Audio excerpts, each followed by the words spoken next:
আমাদের পশ্চিমবঙ্গের মমতা ব্যানার্জি হচ্ছে আমাদের মুখ্যমন্ত্রী। তো হচ্ছে আমার মনে হয় উনি একজন মহিলা হয়েও আরেকটা মহিলা সুরক্ষিত করতে পারছেন না। কোন দিক দিয়ে সুরক্ষিত নেই? কোন দিক দিয়ে বলতে যে আমাদের কোনো স্বাধীনতা নেই, যখন তখন আমরা বেরোতে পারবো না রাস্তাঘাটে। গার্জেনদের জন্যই আজকে এই অবস্থা গার্জেনদের জন্য। গার্জেনদের জিনিস না কি মনে হয় আপনার পশ্চিমবঙ্গের মহিলারা কতটা সুরক্ষিত?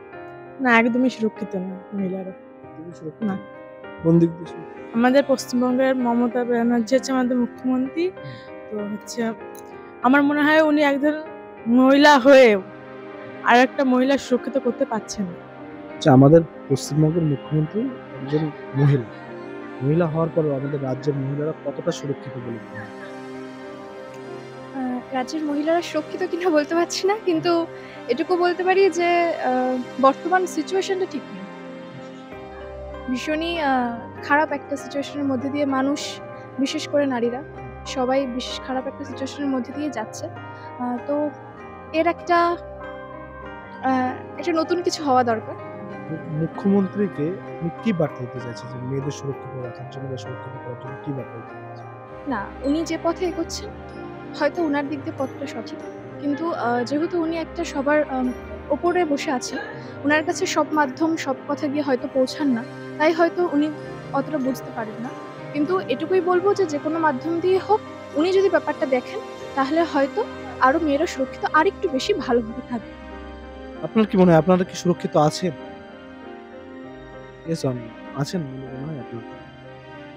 আমি আমার তরফ থেকে বলতে গেলে আমি সুরক্ষিত আছি। বলছি আমাদের রাজ্যের মুখ্যমন্ত্রী একজন মহিলা। হুম আমাদের রাজ্যের মুখ্যমন্ত্রী একজন মহিলা হওয়ার পরেও আমাদের রাজ্যের মহিলারা বা মেয়েরা কতটা সুরক্ষিত বলে মনে হয়? সুরক্ষিত আছে বাবু। কথা হচ্ছে মেয়েরা তো মোবাইল ব্যবহার করছে, বাড়ি গার্জেনরা তো ঠিক মেনটেন করতে পারছে না। গার্জেনদের জন্যই আজকে এই অবস্থা। এই অবস্থা গার্জেনদের জন্য। গার্জেনদের জিনিস না আপনি তো মানে রাত্রি ৯টা-১০টায় সবসময় তো আপনি মানে একজন রিক্সা চালক, আপনি রাস্তায় সবসময় থাকেন।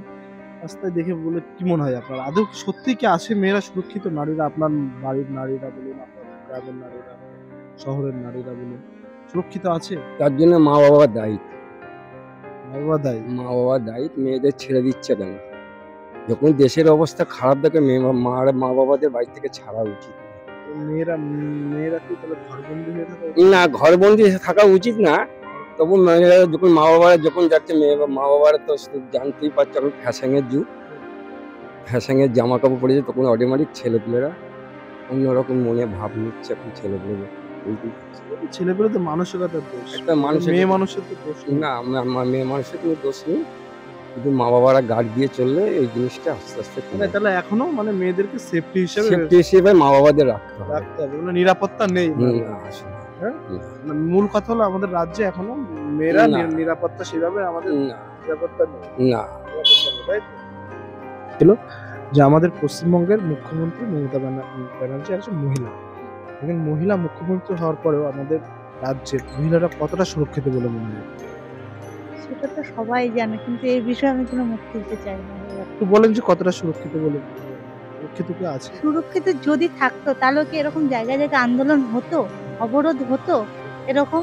আমরা কিন্তু এখনো ভয়ে, যখন ৭টা-৮টা বেজে যায় বাড়ি যাবো, এ বাবা টোটো থাকবে কিনা বা বাজে লোকজন আড্ডা থাকবে কিনা, আমাদের কিন্তু নিজেদের সুরক্ষা নিয়ে নিজেরাই এখন টেনশনে আছি।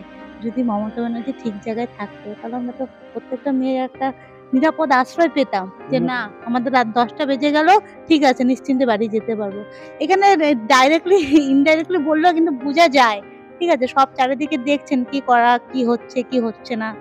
এখানে আর কিছু ডিটেইলস আমার বলার নেই। মুখ্যমন্ত্রী কি আপনি মহিলাদের সুরক্ষিত করার জন্য কি বার্তা দিতে চান? এটাই, মুখ্যমন্ত্রী একটু চারিদিকে তাকিয়ে দেখুন আপনি যে চারিদিকে কিরকম আবহাওয়া চলছে, মেয়েরা কতটা কিভাবে নিরাপদ রয়েছে। আপনি সুবিচার করলেই আমরা মেয়েরাও সুরক্ষিত থাকবো। ধন্যবাদ, ধন্যবাদ। হ্যাঁ। একদমই না, হ্যাঁ? একদমই না। কোন দিক দিয়ে সুরক্ষিত নেই? কোন দিক দিয়ে বলতে যে আমাদের কোনো স্বাধীনতা নেই, যখন তখন আমরা বেরোতে পারবো না রাস্তাঘাটে। আর মানে কি বলবো, মানে একা তো বেরোনো যাবেই না, একদমই যাবে না। সুরক্ষিত কি মানে কোন দিকটা মানে মুখ্যমন্ত্রীর কাছে যদি আপনাকে বলা হয় যে আপনার কোন দিকটা, আপনি কোন দিকটা বলবেন যে কোন দিকটা ঠিক করলে মনে হবে যে না আমাদের রাজ্যের মহিলা বা নারীরা সুরক্ষিত থাকবে? আমার আমার তো মনে হয় একদম আইনটা ঠিক করতে হবে সবার প্রথমে, যে এখনকার রাস্তাঘাটে যা হচ্ছে আর এখনকার মেয়েদের সাথে যা ঘটছে তার পক্ষে আইনটা একদম কড়াকড়ি করতে হবে।